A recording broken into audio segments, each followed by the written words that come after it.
So today we're going to be going over soldering copper joints, and if you want to follow along in the IPC codebook, it's found in section 605.13.3 as well as in 705.6.3. So the materials you're going to need before you begin soldering, you're going to want some good sturdy gloves. You're going to get your flux, your solder, sandcloth, flux brush, wire brush, a torch, and a rag. So there's a couple different ways you can cut your copper pipe. We have the traditional pipe cutters as well as your bandsaw, and you can also use a hacksaw as well. So after cutting your copper pipe, especially after using the copper cutters, you're going to notice a burr on the inside of the copper pipe. And you want to get rid of that by using a reamer. You can use a knife, but preferred to use a reamer to get rid of that. So if you are using pipe cutters, there are some that do have a reamer on the side of it, and you can go ahead and use that. It works alright, but if you do use a reamer, you're going to press the reamer on the inside of the pipe, and you're just going to continuously go around the inside of that pipe, and you're going to want a really thin shaving of the copper pipe. And that's how you know that you've got it really good. And you can even fit your finger in there and feel that there's no burr on the inside. It just slides right out and there's no burr. That's how you can tell that it's gone. So if you look here, I have a pipe drawn out, and there's the two circles there that illustrate the pipe as well as the burr on the inside. And what happens is when the water flows through the pipe, it's going to hit that burr, and it's going to cause the water to create a little whirlpool right in that area, and it's going to continuously put pressure against the pipe, and that pressure is going to over time create pinholes and then eventually turn into bigger holes, which will cause a leak in your pipe. And so it's very important that that pipe is reamed properly, otherwise you're going to end up with leaks in the future. So after you ream your pipe, you're going to take your sandcloth, you're going to clean the outside of the pipe, and then you're going to take a wire brush and clean the inside of the fitting. It's very important that they're clean because this is going to help with the solder to adhere to the copper.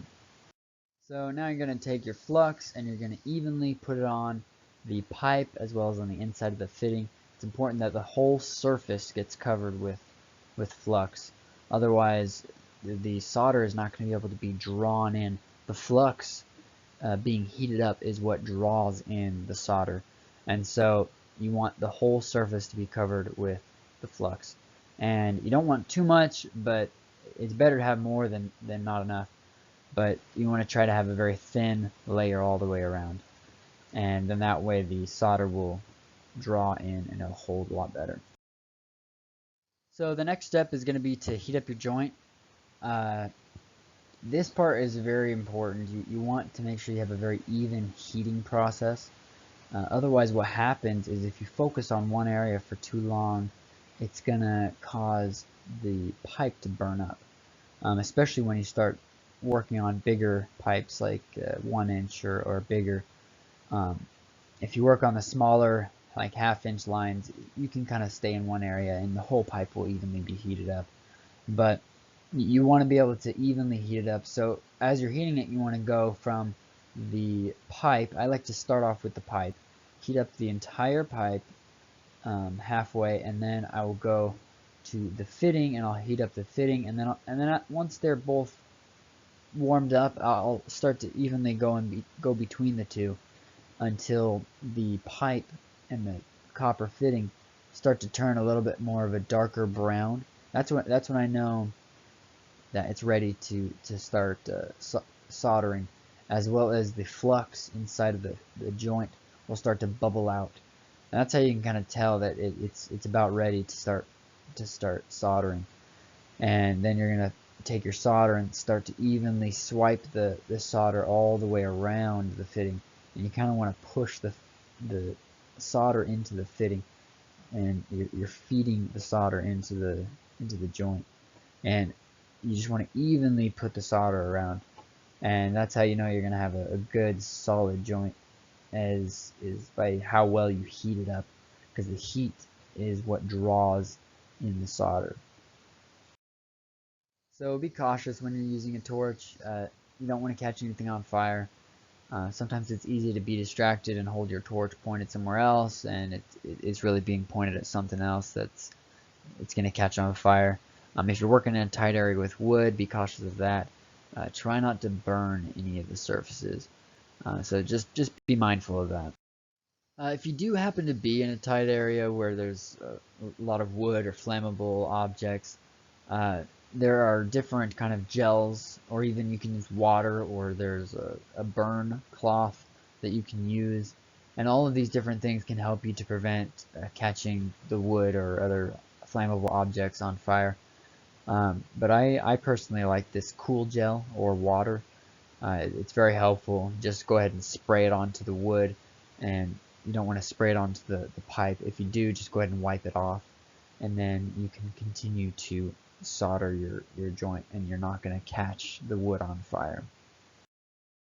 So as you can see in this picture, it shows very well that as they've been heating up their joint, you can see the color, the discoloration of the copper starts to kind of turn more of a darker bronze kind of color, and you can tell when it turns that color that it's starting to be heated up and it's ready to take the solder, that it'll melt it. That's about the color you want it to be. You want to try to avoid burning it, but you're just gonna evenly put that solder into the joint, and it should just take the solder right into it. You shouldn't have to force anything. It should just melt right into it. You can just see the solder just being sucked into the joint. So as you take off the heat from the joint, you're gonna take your solder and you're gonna put it around the joint one more time, and we call this capping the joint. And what this does is it just kind of shows you that, okay, there is solder all the way around the joint, and that kind of proves to you that, all right, it's completely covered, that there's no leaks. I don't see any voids or any kind of holes, and it looks completely capped. As you can see on the picture on the right, there's some kind of voids in there. There's either holes or leftover flux, and you can't really tell if it's completely capped. So when you cap it, you can just see that it's capped, and you know it's not going to leak. So if you're new to soldering, you're probably going to end up burning the pipe, but just be careful as you're heating up the pipe. The reason why most new guys end up burning the pipe is because the way they're heating it. It's very critical that when you're heating it, it's evenly heated up. Otherwise, if you're staying in one area, it will burn up that pipe or that spot. So just make sure you're evenly heating up the pipe and the fitting, and you're paying attention to when the flux is starting to bubble out and the discoloration of the pipe. And that's when you know it's ready to solder, and then you can start applying your solder onto it. And then you want to take off your heat a little bit. You don't want the heat on it the whole time, but you want the heat on there enough so that your solder is just being drawn into the joint. So just keep in mind when you're heating it up, just pay attention to where you're heating it, that you're heating up the whole area. Otherwise, you're gonna have burn spots, and that can cause issues with burning up your flux on the inside, and it'll cause the solder to not take into the fitting. So if you do burn it up, and if the solder is not taking into the fitting, you may need to take the fitting apart and clean it off again, reflux it, and then put it back together. So just keep that all in mind. Just try your best not to burn it up. So just keep in mind that you're new to soldering. It's not an easy thing. It takes a bit of practice. You might end up with some soldering, especially when you're soldering it vertically, that looks more like a candlestick than anything else. This may happen to you, it may not. But the way to avoid that is simply to just follow the instructions, just heat it up evenly. Watch for those signs, the discoloration, all the stuff that we talked about, and you're just going to evenly swipe that solder in there, and that's how you're going to avoid it. Is just by the way you heat it and the way that you feed the solder into the pipe.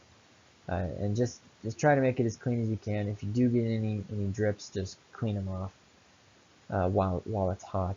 And after you're done soldering, just clean off the excess flux after it's cooled down, of course.